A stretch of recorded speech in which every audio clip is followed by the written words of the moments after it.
Well, I had this meditation where everybody was walking away from themselves. Yes. And I saw that spiritual people who were being spiritual, were walking away from themselves much more than perhaps people who weren't spiritual. The thing is that if you practice spirituality, the first thing you come into contact with is your ego. So then the ego says, no, you're not God. But I don't think it was even that with me, because I didn't even have that sort of worked into my spiritual framework. Well, but then again, spiritual people have a, what do you call it, a deity or something to pray to. Yeah. So what I've learned to do is to pray to myself as God. Crikey, now there's to a God. thought. That's fascinating. Tell me that prayer that you do at night when you're not feeling well again. Be still. Oh yeah, apparently it's Quaker, but I don't know. It doesn't matter. It's I might be feeling ill, and I just really don't know what to do. And the last thing is, I'll lie on my side and I'll go to sleep. And as I'm going to sleep, I say, "Be still and know that I am God." And it's a mantra. And on and on. Be still and know that I am God. Be still and know that I am God.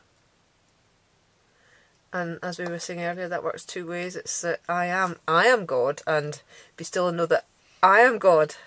I'm asking, I am invoking God to say to me, be still, Pat, and know that I am God. And I am saying, thank you, Patrick, be still and know That you're God. that I am God. Yes. And I start to feel better. Yeah. Better. It's better than EFT. Well, spiritual things are, although EFT is quite spiritual in its way. It's great. No, it's great. It's great. A pun, Yeah. a joke. And the other phrase you were just saying again is, I am the God force. Yeah, I am the God. I am God. Yeah. I am. Or, I am the God force. I am God. It is me. And I said, well, maybe put them all together and make it, I am the God force. I am God. I am. It is me. Yeah, I like that. I liked it. Because I would go either for one or the other, and now you said do it both. And that's the very truth of it. And I tell you, that's a very, very big confronting thing to do. Because your ego will suddenly get hold of you. And if you tell somebody else that you do that, they'll say, oh, I see.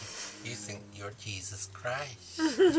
You know, and all this crap, and all this negativity, and all this, I can't engage with this power. No. And you're an arrogant person. Yeah. And you're completely mental, and you're eccentric. So how can you be God? Well, actually, I can't help it. I am. And by the way, so I are have you. nothing to do with it. It is, I am of God. I am in God. God is of me and in me, and that's all there is to it. And that's the big secret. And so I can do anything I want. I can have anything I want. I can think anything I want. I can do what I want, because I'm God. But I'm not God. I am not saying that I'm God. But I am of God. So therefore, all those traits are within me. They're part of me. So I can realize them anytime I want. But the ego comes in and says, no, you can't. And the ego says, no, we're a race of human beings.